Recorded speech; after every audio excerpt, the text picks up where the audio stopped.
এই দৃশ্য কিনা শেষে আমাকে দেখতে হলো, কিন্তু তবু আমার খুব জানতে ইচ্ছে করছে বাচ্চারা থলি ভর্তি মোহর অলংকার সব ছড়াতে ছড়াতে যাচ্ছে কেন, আর গোপালের হাত দুটোই বা ঘাট থেকে বেরিয়ে দুদিকে ঝুলছে কেন?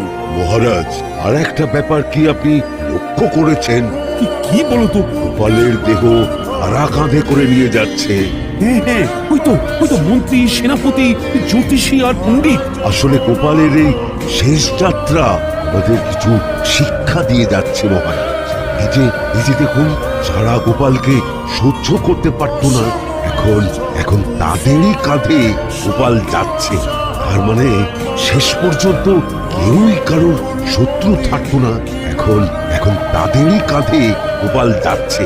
তার মানে শেষ পর্যন্ত কেউই কারোর শত্রু থাকে না, সবাই মান অভিমান করে কাঁধে কাঁধ মিলিয়ে পার করে দেয়।